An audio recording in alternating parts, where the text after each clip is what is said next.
എന്തൊരു കഷ്ടമാണ്. ഇതേക്കുറിച്ച് ഓർക്കാതെ കിടന്ന് ഉറങ്ങാൻ പറഞ്ഞാൽ ആദ്യം കേൾക്കില്ല. ഞാൻ എന്ത് ചെയ്യാനോ? നീ എങ്ങനെയെങ്കിലും അത് മറക്കണം. അത് നീ മാത്രം വിചാരിച്ചാലേ പറ്റും. ഞാനും ഡോക്ടർ വിചാരിച്ചാലും ഒന്നും ചെയ്യാൻ സാധ്യമല്ല.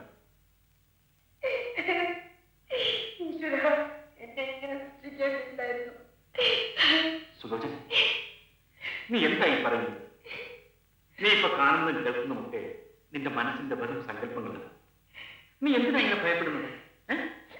ഞാനില്ലേ നിന്റെ കിടന്നുറങ്ങ കിടക്ക.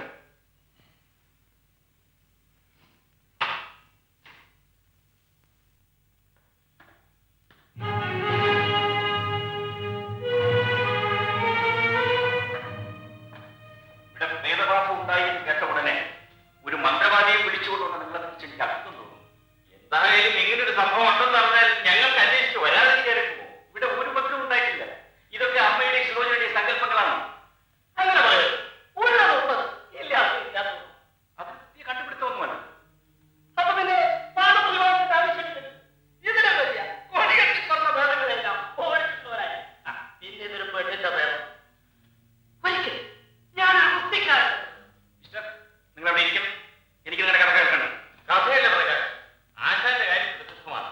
ഈ ഇരിക്കുന്ന കുഞ്ഞുണ്ണി ആശാൻ എന്ന് പറഞ്ഞാൽ വേദങ്ങളെല്ലാം പേര് ചൂടുമെന്നാണ് വയ്ക്കുന്നത്.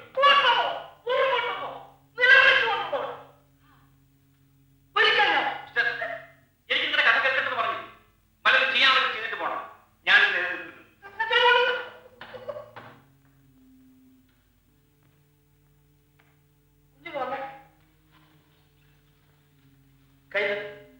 നല്ലപോലെ പ്രാർത്ഥിച്ചുകൊണ്ട് വരും.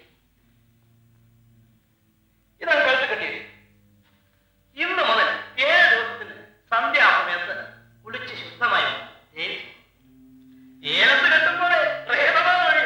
എന്നാൽ അതിൽ നിന്നുണ്ടായ ദോഷങ്ങൾ തിരുവാനാണ് അങ്ങനെ ചെല്ലുന്നത്. അങ്ങോട്ട് കൊടുത്തിട്ട് ദുരിതോളൂ.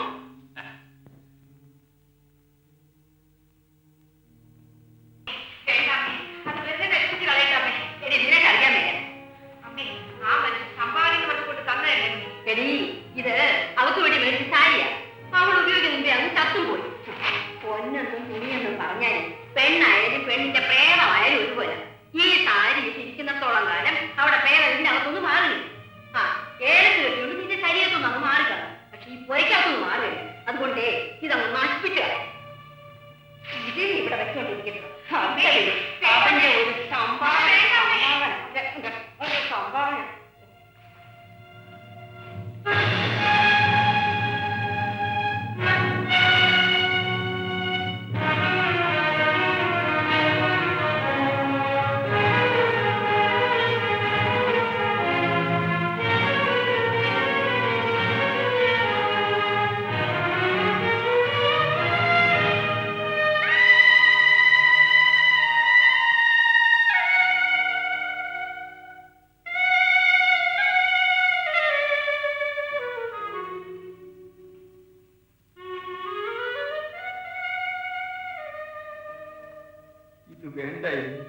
എന്ന് താൻ പറഞ്ഞാൽ മതി.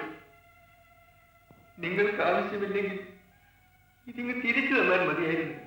അത്രയേറെ വില കൂടി സാധനമാണെങ്കിൽ ഇവിടെ കൊണ്ടൊന്ന് കൊടുത്തതിന് അത് എന്തിനായാലും കൊള്ളാം. ഇതൊന്നും ഇവിടെ അടക്കില്ല. നിങ്ങളുടെ പെമ്പറന്നോത്തിക്ക് വാങ്ങിയോണ്ട് ഇവിടെയാണോ കൊണ്ടുവന്ന് കൊടുക്കുന്നത്? മരിച്ചു പോയെങ്കിലേ കൂട്ടത്തിൽ വെച്ച് അങ്ങ് കൊളുത്തിയേക്കണം. പിന്നെല്ലാന്നോ? അമ്മേ, അദ്ദേഹത്തിന് അങ്ങനെ ഒന്നും പറയരുതമ്മേ. ഒന്നുമില്ലെങ്കിലും എനിക്ക് പ്രാണൻ തന്ന ആളല്ലേ അമ്മേ. പ്രാണൻ തന്നതിന്റെ കളിയല്ലേ ഇവിടെ നടക്കുന്നത്.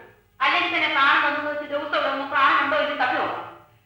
ഞാനിവിടെ വരുന്നത് എതിരെ തന്നെയാണ് ഏൽപ്പിച്ചത്. എന്നാലും അതൊന്നും അറിഞ്ഞിരിക്കുന്നതല്ല. എന്റെ സുവർണയെ മരണത്തിൽ നിന്നും എങ്ങനെയെങ്കിലും ഒന്ന് രക്ഷിക്കണമെന്ന് ഞാൻ ഡോക്ടറോട് അപേക്ഷിച്ചു.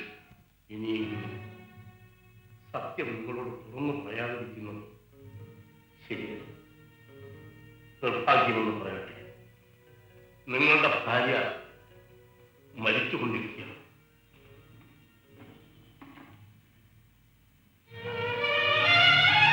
മരണത്തിൽ നിന്ന് അവരെ രക്ഷിക്കുവാൻ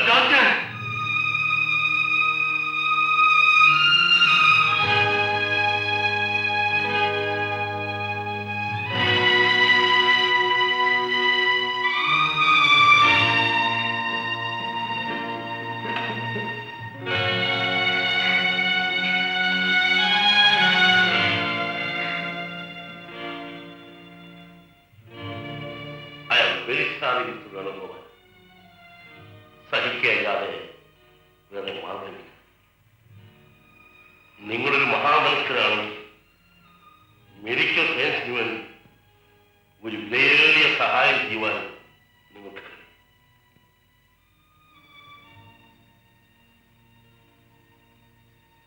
സഹായം പറയുവാൻ വേദനയുണ്ടെങ്കിൽ നിങ്ങളുടെ ഭാര്യ മരണത്തിന്റെ നിമിഷങ്ങൾ എണ്ണിക്കൊണ്ടിരിക്കുകയാണ്. മറ്റൊരു സ്ത്രീ മരണത്തിന്റെ ദിവസങ്ങളുമുണ്ട്.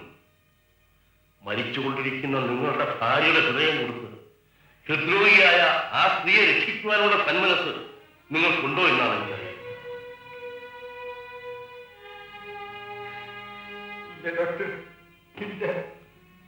എന്റെ ഭാര്യയുടെ ഹൃദയപ്പെടുന്നത് കഴിഞ്ഞാൽ സമ്മതിക്കില്ല ഡോക്ടർ.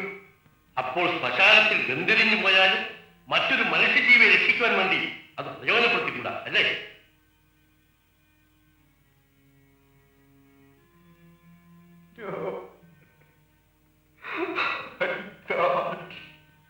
നിങ്ങളുടെ ഭാര്യയോട് നിങ്ങൾക്കുള്ള സ്നേഹാധിക്യം കൊണ്ടല്ലേ ഹൃദയം കൊടുക്കാൻ മടി കാണിക്കുന്നത്?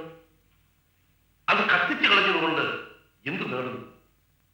നേരെ മറിച്ച് അത് കത്തിച്ച് കളയാതിരുന്നാൽ നിങ്ങൾ പ്രാണനെപ്പോലെ സ്നേഹിക്കുന്ന നിങ്ങളുടെ ഭാര്യയുടെ ശരീരത്തിന്റെ ഒരു അംശമെങ്കിലും നിങ്ങൾ കൂടി ജീവിക്കുന്ന ഈ ഭൂമിയിൽ സജീവമായി ഇരിപ്പുണ്ടെന്ന് നിങ്ങൾക്ക് എന്ത് എന്ത് തോന്നുന്നു? എന്താണെന്നുമുണ്ട? അങ്ങനെ പ്രാണനെ പോലെ ഞാൻ സ്നേഹിച്ചിരുന്ന എന്റെ ഭാര്യയുടെ ജീവനോട് കൂടി ഇരിക്കുന്നത് കണ്ട് ആശ്വസിക്കാൻ വേണ്ടി മാത്രമാണ് അടിക്കടി ഞാൻ ഈ വീട്ടിലേക്ക് വരുന്നത്. നിങ്ങൾ പറയുന്നത് ശരിയായി. പക്ഷെ ഞങ്ങളുടെ ബുദ്ധിമുട്ട് എന്താ നിങ്ങൾ മനസ്സിലാക്കാത്തത്? നിങ്ങൾ ഹൃദയം മാറ്റിവെക്കുന്ന വലിയ കാര്യത്തിൽ പറയുന്നുണ്ടല്ലോ. അതോടൊപ്പം നിങ്ങളുടെ ഭാര്യയുടെ പ്രേതം ഒന്നും മാറുന്നില്ല. അത് നിങ്ങൾക്ക് അറിയാമോ? എന്റെ ഭാര്യയുടെ പ്രേതം രാത്രിയിൽ പട്ടി കുറിച്ച് കഴിയുമ്പോൾ ചിലകിയുടെ ശബ്ദം കേൾക്കാം. അപ്പോഴൊക്കെ നിങ്ങളുടെ ഭാര്യയെ ഞാൻ കണ്ടിട്ടുണ്ട്.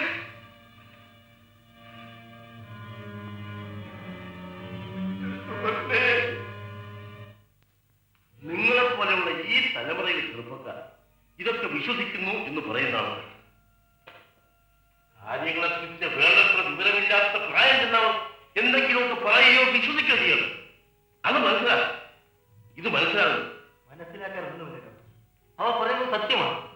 ഞാനിവത് വിശ്വസിക്കും. ഈ വിവരം നിങ്ങൾക്ക് നേരത്തെ അറിയില്ല. സുവർണ മരിച്ച ദുഃഖത്തിനിടയ്ക്ക് ഞാനതൊന്നും ഓർമ്മിച്ചില്ലല്ലോ. അന്ന് കാര്യകാരണത്തെങ്കിലും സംസാരിച്ചപ്പോൾ ഹൃദയം മാറ്റിവെക്കാൻ ഞാൻ സമ്മതിക്കും. ഇങ്ങനെ ഒരു ആപത്ത് വന്നു ചേരുമെന്നുള്ള കാര്യം ഞാനൊന്നും ഓർമ്മിച്ചില്ല ഡോക്ടർ. അല്ല, നിങ്ങളുടെ വിശ്വാസം ശരിയാണെന്ന് എനിക്കത്. അതിലിപ്പോൾ എന്താണ് ആപത്ത്? മരിച്ചവരുടെ ആത്മാവ് ഈ ഭൂമിയിലൊക്കെ അലഞ്ഞു നടക്കുന്നത് ജീവിച്ചിരിക്കുന്നവരുടെ തെറ്റുകൊണ്ടാണ്. അത് മഹാപാവമാണ്. അവരുടെ ആത്മാവിന് മോചനം കൊടുക്കാൻ എനിക്ക് സ്വസ്ഥതയുണ്ടാകുന്നു. ഞാൻ എന്താണ് ചെയ്യേണ്ടതെന്ന് എനിക്കൊരു നിശ്ചയമില്ല. അങ്ങനെ സഹായിക്കണം. സഹായിക്കാൻ മതിയാവും. അങ്ങ് പറഞ്ഞിട്ടാണ് ഞാൻ എന്നെ സമ്മതിച്ചത്. അതുകൊണ്ട് അങ്ങ് തന്നെങ്കിലും സമാധാനമുണ്ട്. ഇനി ഇതിന് സമാധാനം ഉണ്ടാക്കുവാൻ നിങ്ങൾക്ക് മാത്രമേ കഴിയൂ.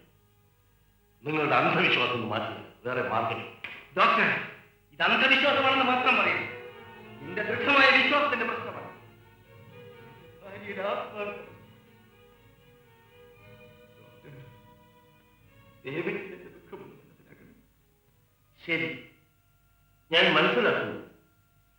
ഇനിയിപ്പോൾ എന്ത് ചെയ്യാൻ സാധിക്കും?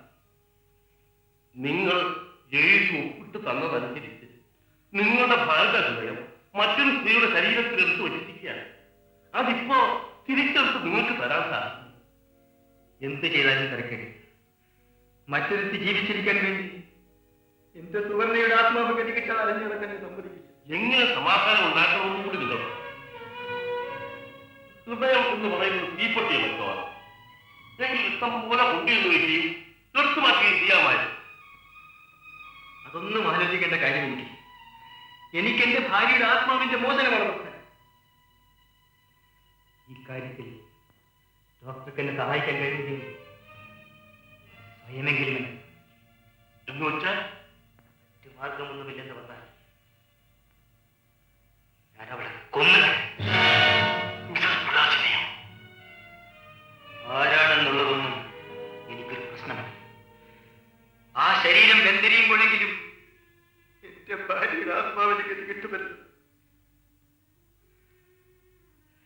എനിക്കത്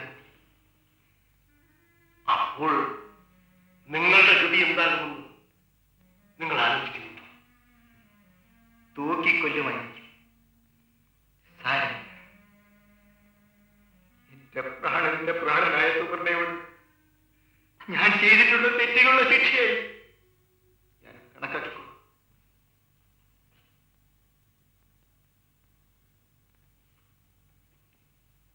അത് നിങ്ങളൊരു കാര്യം, എനിക്ക് ഒരു മാസത്തെ അവധി. ഇല്ല ഡോക്ടർ, നിവൃത്തിയില്ല. ഏതായാലും ഇത്രയും നാൾ ക്ഷമിച്ചില്ല, ഇനി ഒരു മാസം കൂടെ ക്ഷമിച്ചു. ഒരു മാസം ക്ഷമിച്ചാൽ ഞാനത് സമാധാനം എന്ന് വെച്ചാൽ മറ്റൊരു ഹൃദയം കൊടുത്ത് നിങ്ങളുടെ ഭാര്യയുടെ ഹൃദയം നിങ്ങൾക്ക് ഞാൻ തിരിച്ചു തരാം. തീർന്നില്ല. നിങ്ങൾ പറയുന്നതിന് കാര്യം ഇതല്ലാതെ വേറെ യാതൊരു മാർഗവും ഞാൻ കാണാം. ഹൃദയം കൊണ്ടുപോയി ദഹിപ്പിച്ച് നിങ്ങളുടെ ഭാര്യയുടെ ആത്മാവിന് മോചനം. ശരി ഡോക്ടർ, ഞാൻ വരട്ടെ.